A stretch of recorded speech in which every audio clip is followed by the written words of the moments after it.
Oui, nous allons résumer rapidement le processus qu'il a rappelé dans sa première introduction. Par rapport à ce projet que nous avons démarré en 2023. Il est vrai que c'était ambitieux. Si nous tenons compte des objectifs que nous étions assignés. Comment rendre visible l'engagement stratégique religieux pour le développement. Nous avons essayé, autant que faire se peut, de répondre à cette question conformément aux objectifs que nous nous étions assignés. Et à ce niveau, nous avons essayé de collecter des informations à 3 niveaux, j'allais dire. Au niveau des familles religieuses qui se sont présentées ici et d'autres qui ne sont pas présentes certainement dans le conseil d'administration du CRSD, mais pour lesquels nous avions commis nos points focaux. Et ce qui nous a permis d'avoir des informations dans la plupart des familles religieuses du Sénégal. Nous avons les familles qui sont ici présentes. Nous avons les familles du Nord. Je vous parlais de la famille Abbas-Sall, Mme Abbas-Sall de Louga, Mme Cheikh Mbaye, et d'autres familles du Sud. C'est notre point focal qui est au Sud, qui nous a permis d'avoir des informations dans ce sens. C'est pourquoi nous avons des informations sur Médina Gounass, nous avons des informations sur la famille de Zoubaïba et les familles Diaby du Sud. Ça, c'est le premier niveau de collecte d'informations. Le deuxième niveau, c'était au niveau des institutions religieuses, qui ne sont pas directement affiliées à des familles religieuses. Et là aussi, nous avions commis un consultant qui nous a permis de collecter des informations sur près de 40 institutions réparties dans plus de 7 régions. Je veux citer la région de Saint-Louis, que vous connaissez, la famille de Imam Mohsin Diop, la famille de Koki, nous avions été à Kaffrine, nous avions été à Kaolack, pour des institutions qui ne sont pas, comme je l'ai dit, directement affiliées à des familles religieuses. Et au troisième niveau aussi, nous avons commis d'autres consultants.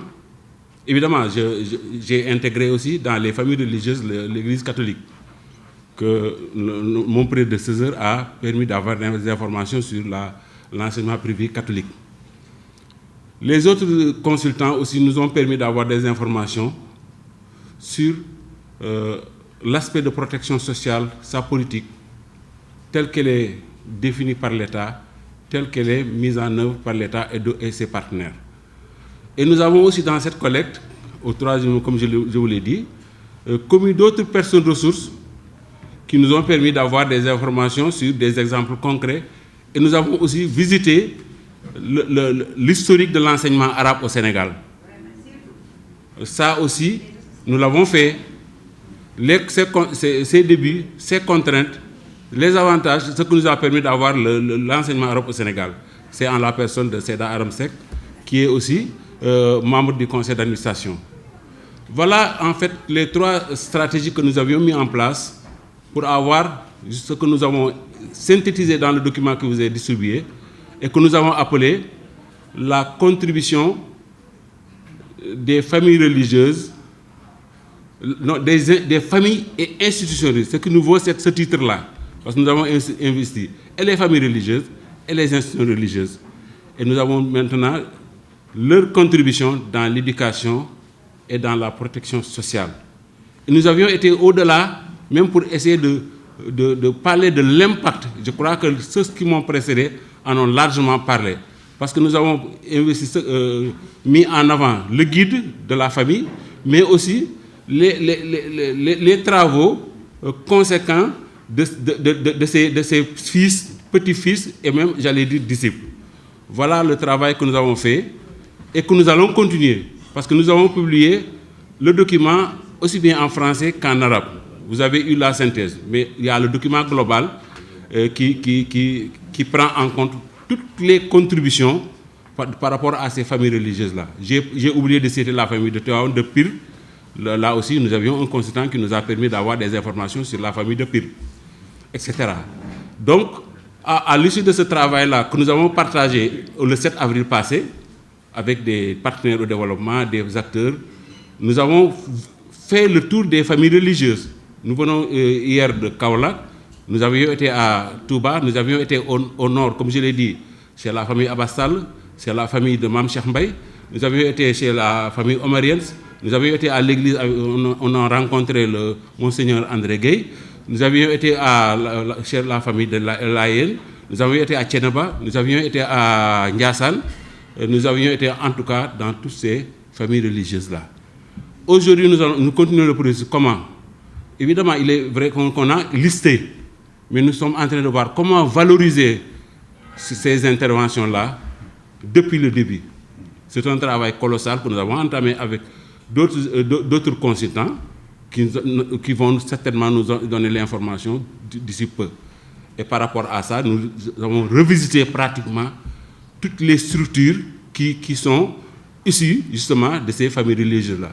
Je crois que le présidium en a cité quelques-unes. On a parlé de Kaolack, on a parlé de Touba, Touba Tchakanam, Madlabou Fawzeyni, Hizbul Tarhi, Mam Aladji Ablaye, Mam Aladji Thierno Madani Tall avec les Dara modernes, etc., etc. Et les avions à Tivaouane. Voilà le travail que nous avons fait, là où nous en sommes.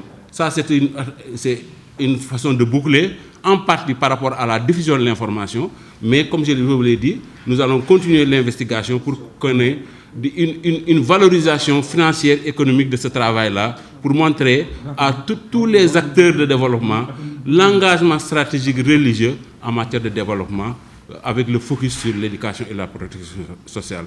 Voilà en gros ce que nous avons fait, et comme je vous l'ai dit, le document de valorisation vous sera aussi partagé au moment venu, et j'espère que j'ai fait le tour. C'est l'occasion aussi de remercier tous les acteurs qui nous ont permis de faire ce travail-là immense. Il faut le dire, parce que revisiter l'éducation, les stratégies d'éducation de nos vénérés guides, revisiter ce que les institutions religieuses ont eu à faire, revisiter la protection sociale, la stratégie de mise en œuvre par l'État et ses partenaires, revisiter l'historique de l'enseignement arabe au Sénégal, revisiter d'autres exemples concrets de mise en pratique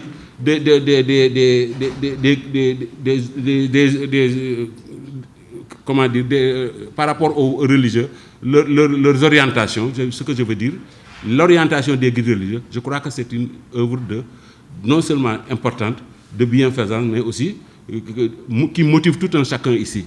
En tout cas, nous sommes très honorés de vous recevoir ici, d'entendre aussi l'historique de nos guides par rapport à l'éducation, à la santé, à la protection sociale. Et j'allais dire que c'est avec, je suis en train de ressortir le sentiment que j'ai.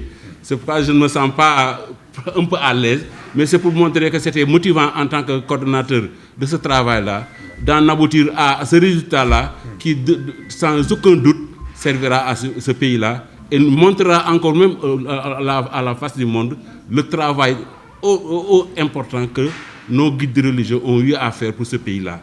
Je vous remercie. Bismillah. Assalamu alaikum wa rahmatullah. Encore une fois, nous tenons quand même à remercier l'ensemble des participants à cette rencontre, à commencer par, bien sûr, les représentants des khalifes généraux, des familles religieuses, des institutions religieuses, mais également vous, la presse. Comme je l'ai dit tantôt, nous pensons que nous devons travailler en partenariat avec vous pour faire passer le message que nous voulons faire passer, c'est-à-dire faire connaître la contribution des familles et institutions religieuses dans le développement du Sénégal. La question qui m'a été posée, c'est quel est l'impact de cette contribution-là? Je crois que vous avez entendu les uns et les autres vous décrire le processus, l'évolution de ce processus d'engagement religieux. D'abord à travers les écrits, basés sur les écrits de nos grands érudits religieux, et comment leurs successeurs ont continué cette œuvre-là. Quand on a parlé de puits, de champs qui ont été cultivés, de daras qui ont été érigés, il y a eu une évolution très forte. Ces puits-là, la plupart de ces puits-là se sont transformés en grands forages. Grands forages qui ont permis d'ériger de grandes plantations agricoles qui ont produit beaucoup de choses qui ont permis de nourrir des familles entières. Sans parler des centres de santé qui ont été érigés par ces familles religieuses-là, qui soignent des centaines et des centaines de personnes au quotidien.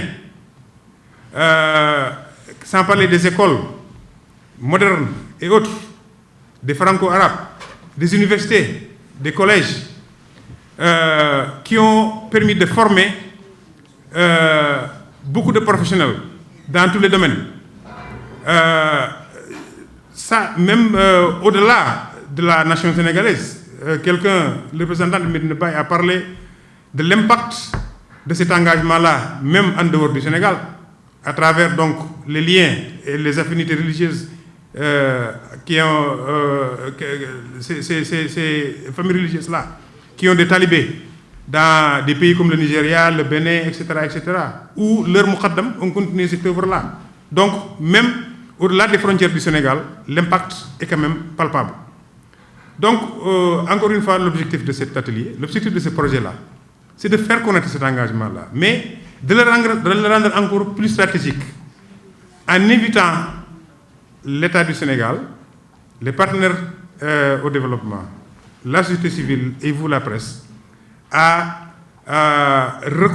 connaître et à reconnaître cet engagement-là et à entrer, à nouer des partenariats avec nous, les familles et institutions religieuses, pour que cet engagement-là puisse encore être plus stratégique pour le bénéfice de nos communautés, pour le développement du Sénégal.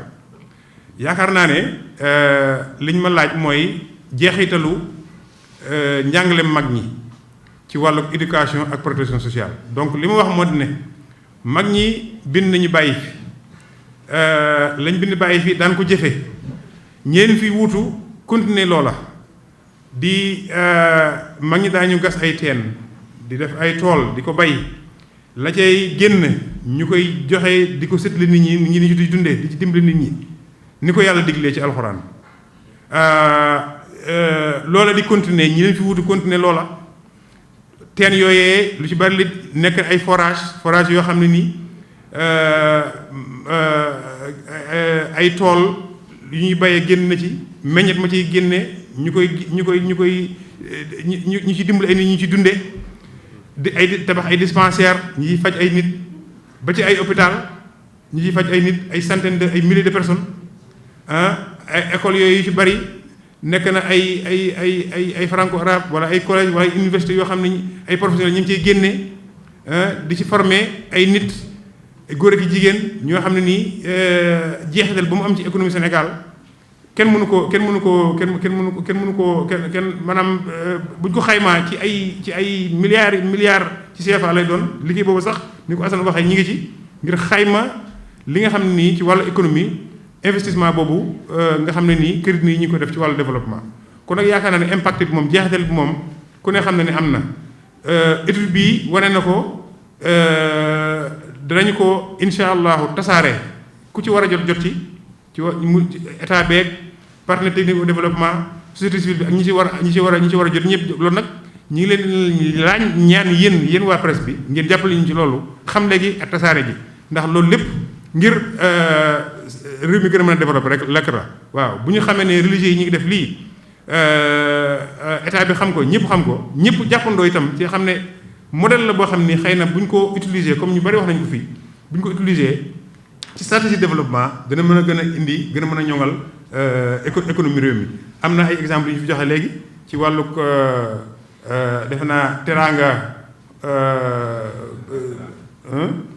yaakaar teraanga boobu sëñ Cheikh Mbacke wax léegi ak li nga xam ni ak yeneen yoo xam ni xëy na bu ñu ci boolee maanaam li nga xam ni mooy stratégie yi nga xam ni religieux yi dañ koy def tey ku ne xam na ne nit ñi wóolu nañu sëriñ si wóolu goo xam ni yaakaar na ne dërëm bu ñu jox ab sëriñ maanaam bu leen ab sëriñ laajee ab dërëm dañ sawar loolu ci joxe ko ndax xam nañ ne ki lay jox te daaw ki lay defal la dimbali daaw la laaj bu la laajee itam lam la laaj leer la ne lam la laaj dana ko dugal foo xam ne dana amaat jeexatal ci yow kon nag ñu ngi ñaan rek li ñu bëgg rek mooy ñu xam loolu utiliser ko aussi comme modèle ak potentiel pour développement réew mi jërë ngeen jëf